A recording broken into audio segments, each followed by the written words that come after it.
Remember, there's only room for one sovereign at a time, not two. So you can't be the same as the sovereign if you're the Prince of Wales or the heir. For years, King Charles waited to be king. He had watched how his mother ruled for over 70 years until the opportunity finally came. It was a glorious event, one that filled him with pride, but King Charles's time as king now seems to be coming to an unexpected end after an unfortunate incident that made him officially name William and Catherine as heirs. This announcement shocked the nation. Why would the king name his son and daughter-in-law as heirs while he was still alive? Was this a sign of retirement or something far more serious? Let's find out.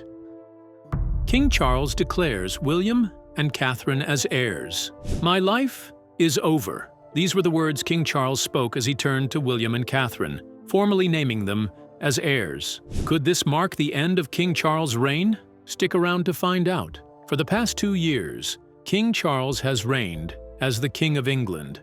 It was a dream fulfilled for him, especially as his mother, Queen Elizabeth II, had been the longest reigning monarch in British history, serving from the age of 25 until her death at 96 in September 2022. Queen Elizabeth was known for her compassion, dignity, and strength. She upheld the monarchy with a standard that was difficult to match. When she died, the crown passed to Charles and to the ever-determined Camilla, who had worked her way into the royal family and was crowned Queen Consort, instead of the originally intended title of Princess Consort. For Charles and Camilla, it was a long-awaited victory. They were finally at the helm of the monarchy after decades of patience and surviving public criticism. However, when Charles became king at the age of 73, his reign began under the shadow of age and health concerns. It all started in January 2024. Barely 4 months after his coronation,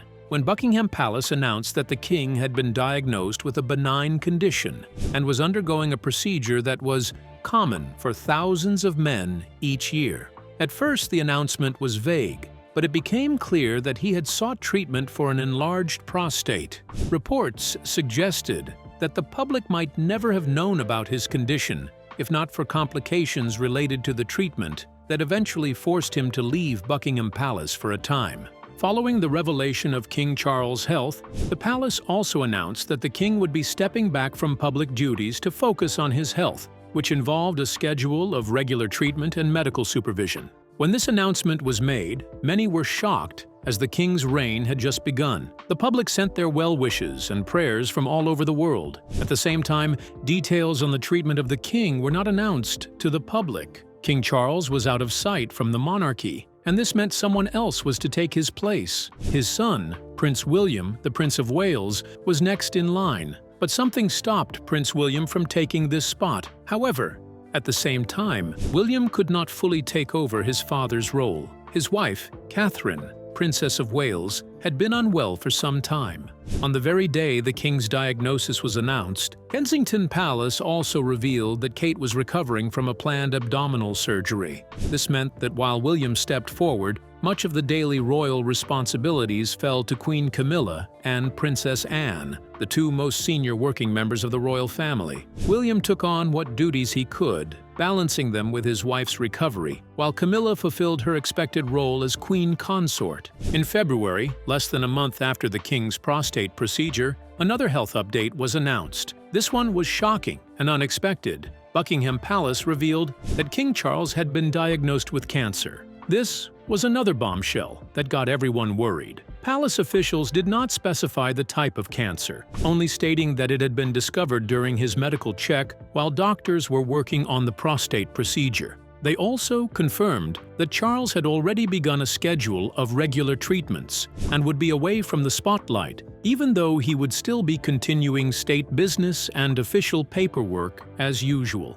This made it clear that King Charles was still determined to carry out his responsibilities and had no plans to slow down or allow anyone else to take his position. The king expressed his gratitude to his medical team for their swift intervention and said he looked forward to returning to his full duties. He also explained that he chose to share his health condition openly so the public would not be left to speculate or spread false rumors. Support poured in from all over, with messages wishing him a quick recovery. Even Prince Harry was reported to be flying in from California to see his father, worried about whether he might have limited time left with him. In the meantime, Prince William once again stepped forward to take on more of the monarchy's day-to-day duties. But then, another blow struck the royal family, forcing William, the future king, to step back from his increasing role.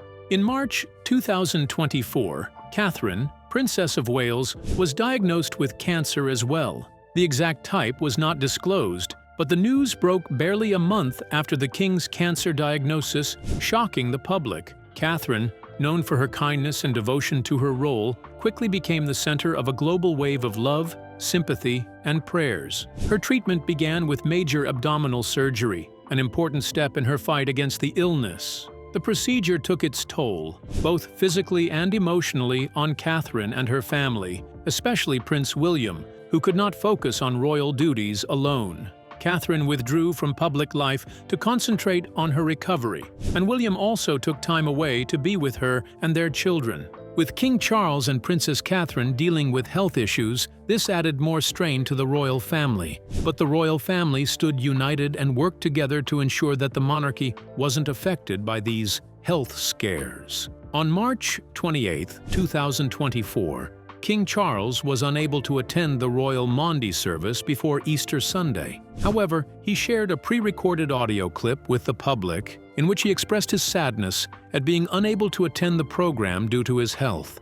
However, on Easter Sunday, he attended service at St. George's Chapel with Queen Camilla beside him. The public praised him for his strength and determination to continue working as king behind the scenes. But was this surprising? After waiting decades for the throne, was King Charles expected to hand over the reins because of illness? Keep watching as we unveil more. On May 13, 2024, the king spoke with a British military veteran who had also undergone chemotherapy for testicular cancer. He shared that he lost his ability to taste as a result of the cancer treatment. King Charles also revealed that he had gone through the same side effects. On the same day, King Charles handed over his title as Colonel-in-Chief of the Army Air Corps, a role he had held for over 30 years, to William.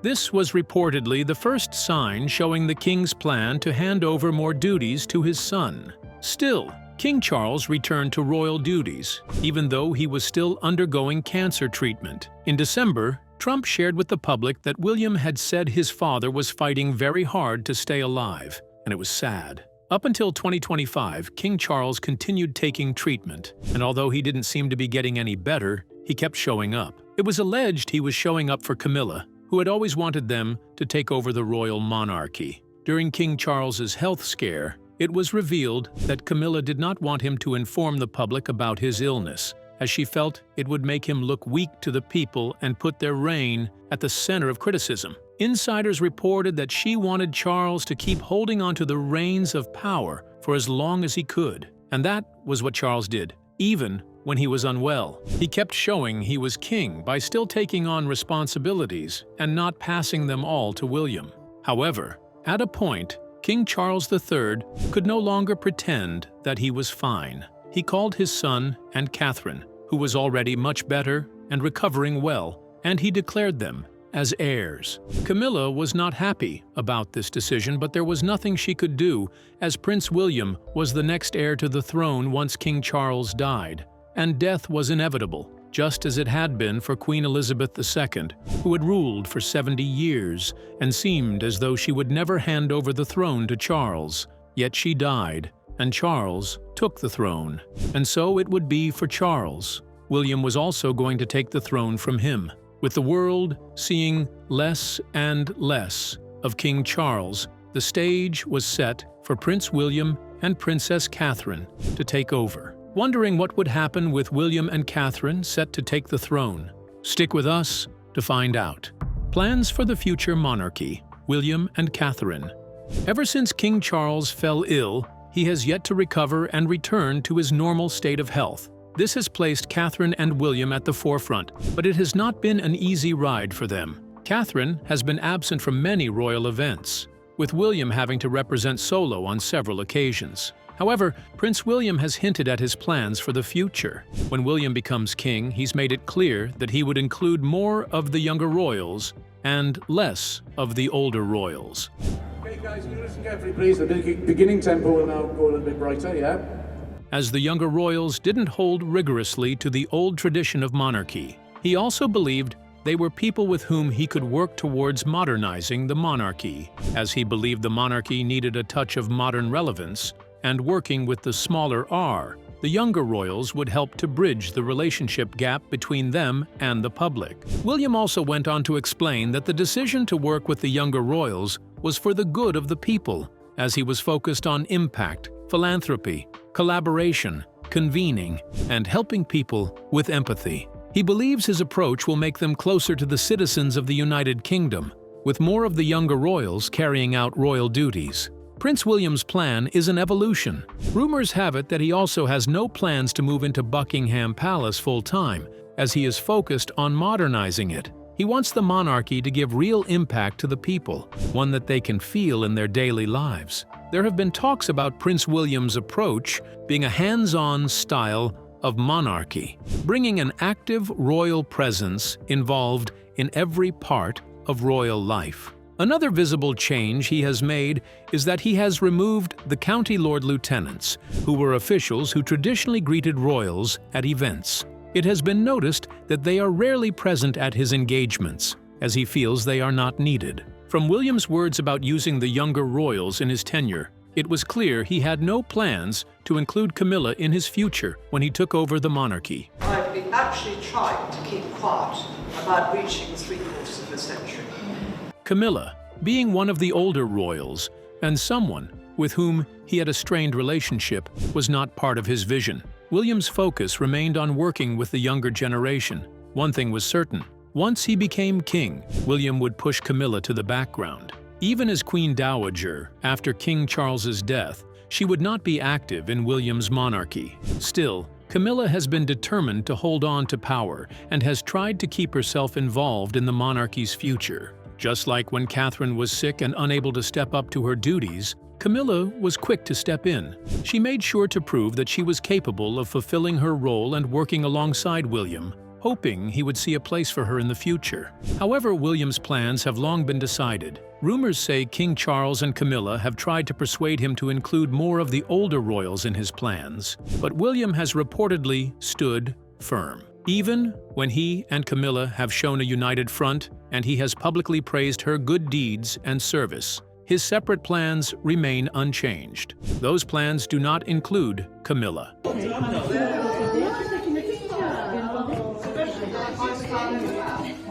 The woman who, in his eyes, broke his mother's marriage. William's plans focus on his family: Catherine, Prince Edward, and Sophie, the Duke and Duchess of Edinburgh, who are stepping up, and trusted cousins Zara and Peter Phillips, along with Princesses Beatrice and Eugenie, who will help when needed, though they will not become full-time royals. While William and Catherine have been carrying the duties of heir apparent, the truth is that we would not even be talking about Prince William or King Charles today if things in the monarchy had not taken an unexpected twist.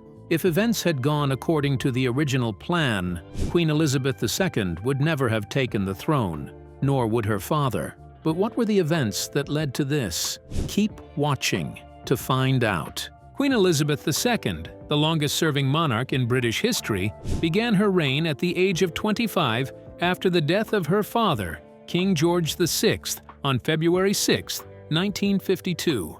But she was not crowned queen until a year later, when she and her husband Philip, a former naval officer who left his duty post to support his wife, were crowned prince consort. However, Elizabeth never imagined she would become queen. But how did the tides turn? Let's find out.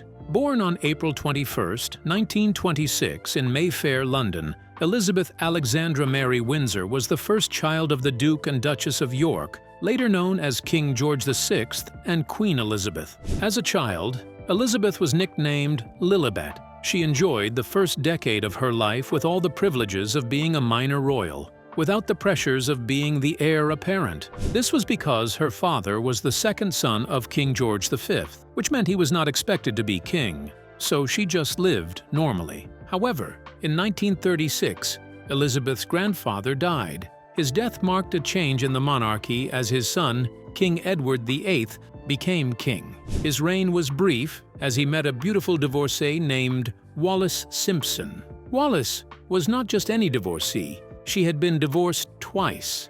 Edward wanted to marry her, and he did not care about what anyone had to say. But the monarchy had strict rules that were expected to be obeyed, along with traditions they upheld, so they refused. It was unacceptable for a royal, even a king, to marry a divorcee. They turned their backs on him and told him he had to choose between the crown and the woman. King Edward VIII chose Wallis Simpson. He would rather walk away from the throne than from the woman he loved. That single act turned Elizabeth's family's life around. King Edward's brother, Prince Albert, Duke of York, Elizabeth's father, was next in line to be king. He ascended the throne, taking the regnal name George VI, signifying continuity with his father, King George V. This meant Elizabeth's life changed as she became heir to the throne, since her father did not have a male child, and her mother became Queen Elizabeth. But the story does not end here. Queen Elizabeth, Journey to the Throne. Queen Elizabeth began public life in 1939. At 14 years old, she made her first famous radio broadcast during World War II, speaking boldly to reassure the children of Britain who had been evacuated from their homes and families. She encouraged them that God would take care of them all and give them victory and peace. Elizabeth soon began taking more public duties. She was appointed Colonel-in-Chief of the Grenadier Guards by her father, accompanied her parents on official visits, joined the Auxiliary Territorial Service to help with the war effort, and trained to be an expert driver and mechanic. All these were done in preparation for her future role. However, Elizabeth did not think she would be queen anytime soon, as she fell in love and married Prince Philip. But getting married to Prince Philip was not an easy task, as her parents had at first strongly opposed the idea. Princess Elizabeth met Prince Philip when she was 13, and he was 18. She and her parents were on a visit to the Britannia Royal Naval College, Dartmouth in Devon. They were meant to meet with some of the cadets, and Philip was one of them. However, things did not go as planned due to an outbreak of mumps and chickenpox during the visit. Instead of attending a chapel service as originally arranged, they spent time in the headmaster's house. Philip, who had not been affected by the illness, came in to entertain the young princesses. Let me begin by saying thank you to all the thousands of kind people. While they grew bored from staying indoors and doing nothing, he invited Princess Elizabeth and her sister Margaret outside. They watched him run and play freely in the grounds, and it was from this moment that Elizabeth quietly fell in love with him. After this first meeting, they began writing letters to each other. Elizabeth even kept a photograph of him in her room while he was serving with the Royal Navy during the war years. After the war, their relationship grew stronger, and Philip asked her to marry him. However, her father refused at first. He feared Elizabeth was too young and settling for the first man she had met, worrying that she might later meet someone else and change her mind about Philip. They avoided discussing the matter for a while, but that was not all. Some in royal circles felt Philip was too brusque, too unpolished, too German, too Greek, too un-English to marry Princess Elizabeth. Yet Elizabeth was firm in her choice, and a year later, in July 1947, shortly after her 21st birthday, they became engaged. That November, they were married. For her, Philip renounced his Danish and Greek royal titles and became a member of the Church of England. All this he did out of love for Elizabeth. After their wedding, Philip continued serving in the Navy. They had their first son, Charles, and then their daughter, Anne. Philip traveled often, while Elizabeth stayed in England with the children. But 5 years later, everything changed when Elizabeth's father died. She was just 25 years old. Philip gave up his naval career and returned with her to Buckingham Palace, where she became queen. On Coronation Day, he knelt before her, pledging to be her liegeman for life, giving her his unwavering support. They later had 2 more children, Prince Andrew and Prince Edward.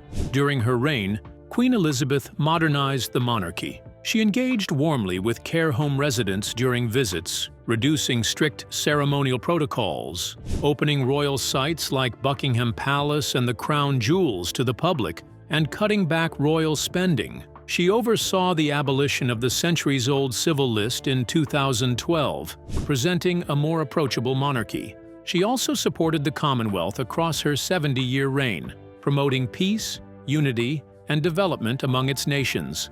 In 2017, Queen Elizabeth II made history by becoming the first and only British monarch to celebrate a Sapphire Jubilee, marking 65 years on the throne. The Royal Mint issued 8 new commemorative coins in her honor, and the date also marked the anniversary of her father's death. Queen Elizabeth went on to celebrate 70 years on the throne, marking her Platinum Jubilee. While many hoped she would reign for more years, the Queen was already frail and advanced in age. On September 8, 2022, at exactly 3:10 p.m., she took her final breath with Princess Anne at her side. King Charles was not present at the time, as he had gone to attend to certain royal duties. It was a deeply sad day for the nation, though the Queen had lived a remarkable life of service.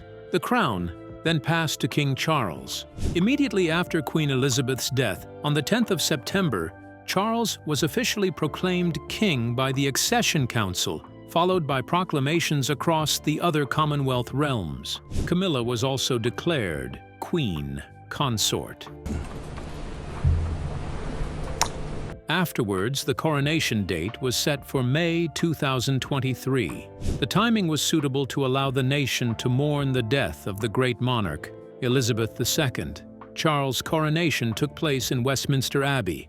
Royal families and guests from all over the world were in attendance. With the ceremony, a new chapter for the monarchy began. The national anthem was updated to say King instead of Queen. Charles became head of the Commonwealth. All newly issued passports now pledge service to the King, and prayers in churches are offered in his name. It was a historic moment for King Charles. However, as the oldest monarch ever to begin a reign, at the age of 73, it has not been an easy path for him and Queen Camilla. Age is not on their side, and health concerns have been a growing factor. Despite this, King Charles has worked to make a meaningful impact. During his decades as Prince of Wales, he founded nearly 20 charities, collectively raising over $140 million each year to support young people between the ages of 11 and 30 in gaining education, training, and employment. Long before becoming king, Charles was a vocal advocate for environmental conservation.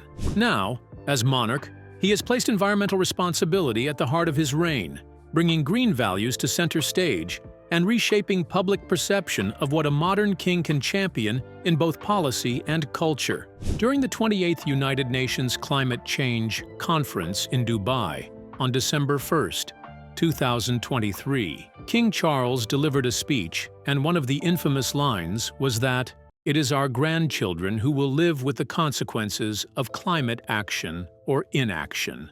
As the Earth does not belong to us, we belong to the Earth."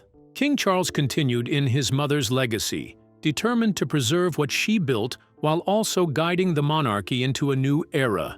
He has begun working to modernize the institution, ensuring it remains relevant in the 21st century. This includes adapting royal traditions to reflect contemporary values and engaging with a diverse and changing public. Charles has also shown strong support for Ukraine during Russia's invasion. He has spoken of the indescribable aggression faced by Ukrainians since what he calls the unprovoked attack on their land. His remarks signaled a clear stance and served as a call for international assistance. The king welcomed the ongoing backing from the UK and its allies, and even visited Ukrainian refugees who had fled across the border into Romania in search of safety. In the UK, he met with members of the Ukrainian community, listening to their stories of loss and resilience.